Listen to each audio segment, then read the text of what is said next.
हाय viewers, మనం వచ్చేసి उच्च शिक्षा के लिए विदेश जाने के लिए బాయి को बधाई देते हुए పత్ర లిఖియే. మీరు వచ్చేసి ఉన్నతమైనటువంటి చదువులు చదవడం కోసము విదేశాలకు వెళ్తున్నటువంటి మీ అన్నకు ఒక లెటర్ని రాయండి. ఇక్కడ వచ్చేసి ఆర్ కిరణ్ దోహా ఖతార్ అనేటువంటిది మనము ఎక్కడి నుంచి రాస్తున్నామో రాసిన తర్వాత ప్రియబాయి, ప్రియమైనటువంటి అన్నయ్య, ముజే పతా చలా హై కి, నాకు తెలియవచ్చింది ఏంటంటే ఆప్కో విదేశ్ జాకర్ పడ్నే కే లియే ఛాత్రవృత్తి మిలి హై. మీరు విదేశాలకు వెళ్ళి చదవడం కోసము మీకు ఒక స్కాలర్షిప్ అనేటువంటి దొరికింది అని విన్నాను. విదేశీ జాకర్ ఉచ్చ అధ్యయన్ కర్నే కే లియే ఆప్కో బహుత్ బహుత్ బధాయి ఔర్ శుభకామనాయే. మీరు వచ్చేసి విదేశాలకు వెళ్ళి మంచి చదువులు, ఉన్నతమైన చదువులు చదవడం కోసము నా యొక్క శుభాకాంక్షలు మరియు మీకు బధాయి ఔర్ శుభకామనాయే, మీకు కంగ్రాచులేషన్స్ చెప్తూ ఉన్నాను.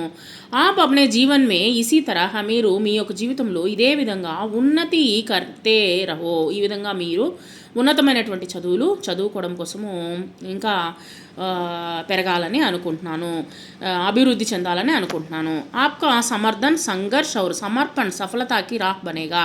ఇప్పుడు వచ్చేసి మీ యొక్క శ్రమ అంటే కష్టపడి మీ పేరెంట్స్ ఎక్కువగా వచ్చేసి మనకు సపోర్టివ్గా ఉండాలి. తర్వాత వచ్చేసి మనము ఆ యొక్క చదువుల పైన వచ్చేసి సంఘర్ష్ అంటే పోరాడి మనం వచ్చేసి మనల్ని మనం అర్పించుకోవాలి చదువుకునే దానికోసంగా. సమర్పణ, మనల్ని మనం అర్పించుకున్న తర్వాత సఫలతాకి రాహ్ బనేగా, ఆ తర్వాత వచ్చేసి మనకు ఫలితాలు అనేటువంటి బాట అనేటువంటిది మనము సక్సెస్ అనేటువంటి బాటలోకి మనము ప్రయాణం చేయగలుగుతాము.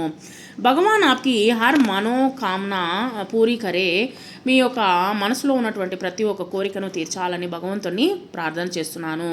మరియు ఆప్కో దీర్ఘ ఆయు ప్రదాన్ కరే, మీకు వచ్చేసి దీర్ఘ ఆయుష్ అనేటువంటిది ఇవ్వాలి అని నేను వేడుకుంటున్నాను.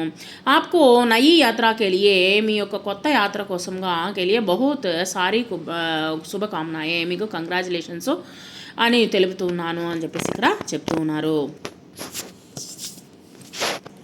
ఆప్కి చోటీ బెహన్ అని చెప్పేసి మీ పేరు రాసినా సరే, లేకపోతే ఈ మాదిరిగా ఇంటూలు పెట్టేసి మీరు A section, B section, whatever it is, A section అనేటువంటిది మీరు రాసి ఈ యొక్క లెటర్ని పూర్తి చేయండి.